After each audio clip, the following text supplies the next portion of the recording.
few years ago, I was at my lowest. My life felt like it had fallen apart. My long-term relationship had ended, my job was suffocating me, and I was lost, grasping at anything that promised hope. That's when I came across an ad online for a wellness retreat in a foreign country. They promised healing, personal growth, and peace. It seemed like the escape I desperately needed. The ad was beautifully crafted, bright colors, serene landscapes, and promises of a life-changing experience. It didn't seem too out of the ordinary, so I thought, why not? I didn't even hesitate. I booked a spot and packed my bags. I was too eager to see anything wrong. I arrived in what appeared to be a paradise, a small secluded island that was supposedly known for its wellness centers. I thought the isolation was part of the appeal, no distractions, just pure serenity. They greeted me at the dock with warm smiles and colorful robes, telling me I had made the right choice. I was escorted to a remote retreat center, far from any town or civilization. The place was pristine, almost unnervingly perfect.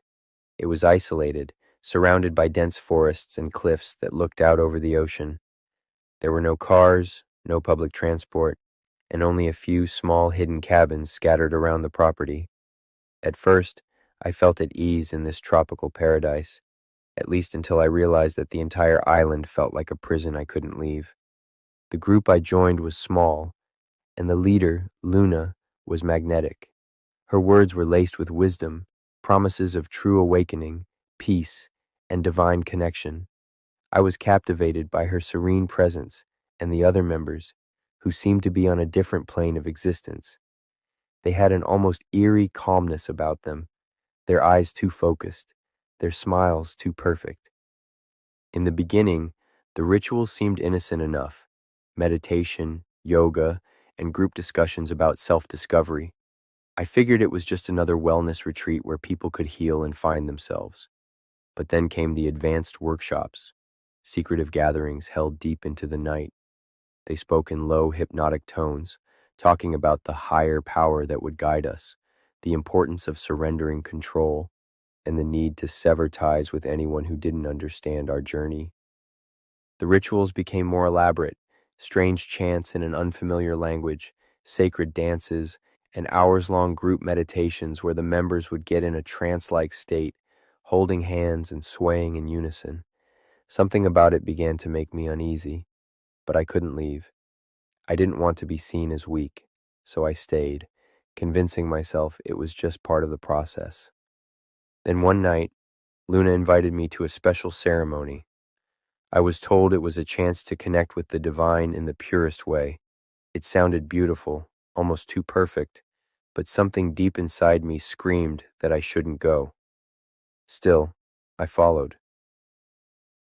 I arrived at a hidden, candlelit clearing in the forest, surrounded by thick trees and the sound of distant waves crashing against the shore. The air was thick, and the atmosphere was oppressive, as if the island itself was alive and watching us. Luna stood at the center of the group, her eyes wide and intense, chanting in that foreign language, the others around her swaying in eerie synchrony. As I stood there, something clicked in my mind. This wasn't a wellness retreat. This was a cult. I had walked straight into a trap. Panic surged through me, but I couldn't move. The members were too close. There was no way to leave without drawing attention.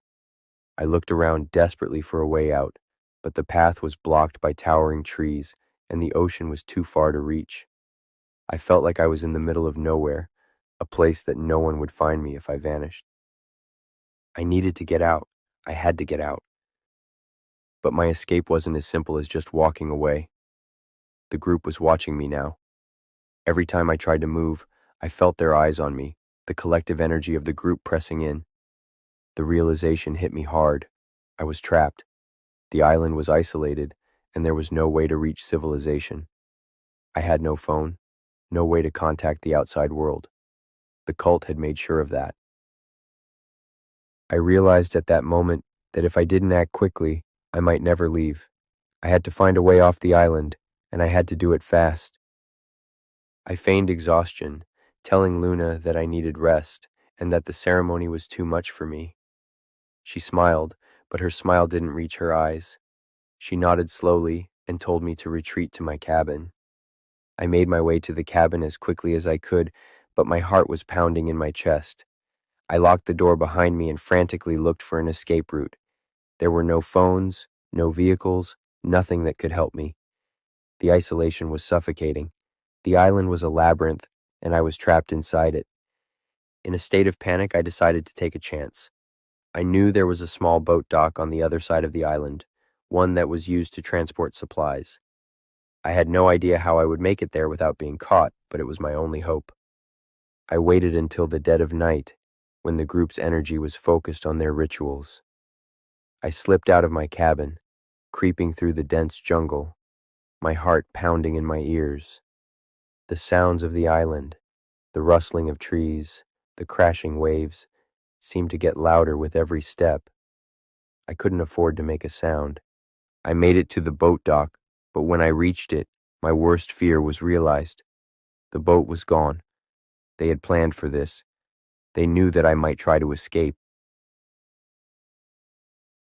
Just as I turned to leave, I heard voices. I spun around to find Luna and two other members standing in the shadows, their eyes locked on me, their faces expressionless. "You thought you could escape." Luna's voice was calm, but there was a deadly edge to it. "We gave you the chance to join us willingly. Now, you will stay." My blood ran cold. I backed away, but there was nowhere to go. The island was a prison, and I had been foolish enough to think I could escape it. The last thing I remember was being surrounded by the group, their chanting filling the air, drowning out all sense of reason. I was dragged back to the center of the island, away from any hope of escape. And then, just when I thought all was lost, I woke up in my bed, gasping for air. It had been a dream, or had it?